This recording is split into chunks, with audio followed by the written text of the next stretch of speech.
हाँ, hi friends, मैं शिवशंकर शर्मा आप सभी को बीपीएससी फास्ट ट्रैक बैच में स्वागत करता हूँ। मैं लास्ट क्लास में इंडियन पॉलिटी स्टार्ट किया था और उसमें रेगुलेटिंग एक्ट के बारे में मैंने बताया था।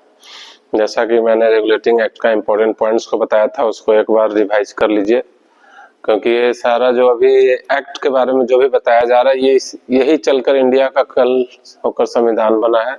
1947 में जो भी इंडिया का जो भी रूल एक्ट्स जो है अडॉप्ट किया गया है, वो ब्रिटिश के द्वारा जो अपनाया गया लॉ और एक्ट था उसी को ज्यादातर फॉलो कर लिया गया है और कुछ कुछ फिर अदर कंट्री से उठाया गया है।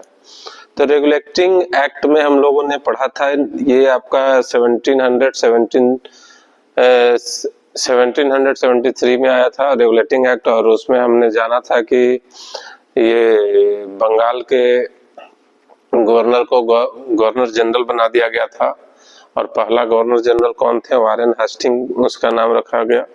वारेन हेस्टिंग पहला गवर्नर जनरल था बंगाल का। और गवर्नर जनरल में ही अंतर है कि गवर्नर जनरल जो है रूल करेगा अदर स्टेट्स पे भी, अदर प्रेसिडेंसी पे भी, बट गवर्नर ऑफ बंगाल अगर बोलेंगे तो वो सिर्फ और सिर्फ बंगाल में रूल करेगा। तो समझ जाइए कि गवर्नर जनरल बनाने का सेंस ये है कि किसी और प्रेसिडेंसी का उसको बाहर दिया जा रहा है। तो आफ्टर अवध में जो जीत हुई ब्रिटिश की, उसके बाद ही इन्होंने रूल स्टार्ट किया, जैसा कि मैंने लास्ट वीडियो में बता दिया था। रेगुलेटिंग एक्ट के थ्रू इन्होंने स्टार्ट किया 1773 से, और फिर रेगुलेटिंग एक्ट में बंगाल के गवर्नर को बंगाल जनरल बना दिया गया, गवर्नर जनरल। और उसके अंदर बॉम्बे और मद्रास के गवर्नर जनरल को सब ऑर्डिनेट कर दिया गया, मतलब अधीनस्थ कर दिया गया। तो सारा जो डिसीजन होगा ये बॉम्बे और मद्रास का, वो भी आपका बंगाल के गवर्नर जनरल आपको डिसाइड करेंगे क्या करना है, क्या नियम बनाना है, क्या नियम लगाना है। तो ये सारा जो है बंगाल के गवर्नर जनरल के हाथ में चला गया। दूसरा जो एक पॉइंट था, आपको सुप्रीम कोर्ट की स्थापना की गई थी आपको 1774 में, वो कोलकाता सुप्रीम कोर्ट भी आपको इसको बोला जाता है। और फिर आपको इसमें कोर्ट ऑफ डायरेक्टर एस्टेब्लिश किया गया था। तो कोर्ट ऑफ डायरेक्टर का काम था, एक गवर्निंग बॉडी है जो कि रिपोर्ट करता था ब्रिटिश गवर्नमेंट को रेवेन्यू, सिविल और मिलिट्री अफेयर के बारे में। ये आपका कोर्ट ऑफ डायरेक्टर का मैटर हुआ था। तो ये 4 पॉइंट्स हम इंपॉर्टेंट पॉइंट बताए थे रेगुलेटिंग एक्ट में। अब आते हैं नेक्स्ट, एक एक्ट आया था 1781 में, उसको सेटलमेंट एक्ट बोला जाता है। 1781 में आया था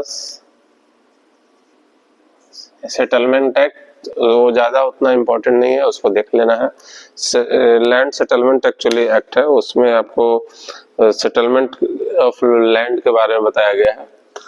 तो नेक्स्ट उसके बाद जो आया था इम्पोर्टेंट, वो पिट्स इंडिया एक्ट था। 1784 में पिट्स इंडिया एक्ट आया। तो इसमें 2 इम्पोर्टेंट पॉइंट्स आपको याद रख लेना है।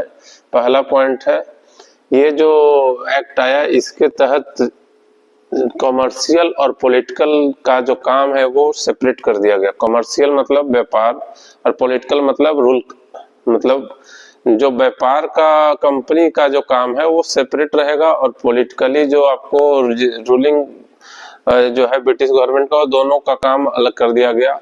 इसके लिए कोर्ट ऑफ डायरेक्टर पहले से था आपका, जो कि रिपोर्ट करता था ब्रिटिश गवर्नमेंट को। अब उनको क्या किया गया कि सिर्फ कॉमर्शियल अफेयर देखना का बोल दिया गया। कोर्ट ऑफ डायरेक्टर्स हैं, क्योंकि इसमें और भी मेंबर्स रहते थे। तो ये अब काम सिर्फ कॉमर्शियल अफेयर को देखेंगे। दूसरा, एक और बोर्ड ऑफ कंट्रोल को एस्टेब्लिश किया गया, बनाया गया है। बोर्ड ऑफ कंट्रोल का काम है एक तरह से पॉलिटिकल कंट्रोल करना। पॉलिटिकल में आपको सिविल और मिलिट्री दोनों, सिविल और मिलिट्री, इस विभाग को ये बोर्ड ऑफ कंट्रोल के थ्रू आपको सारा चीज और व्यवस्थित किया गया, और ये सारा रिपोर्ट और सारा डिसीजन बोर्ड ऑफ कंट्रोल के द्वारा किया जाता था पॉलिटिकल अफेयर में। तो फिर ये आपको पिट्स इंडिया एक्ट खत्म हुआ। नेक्स्ट में हम जानेंगे चार्टर एक्ट्स।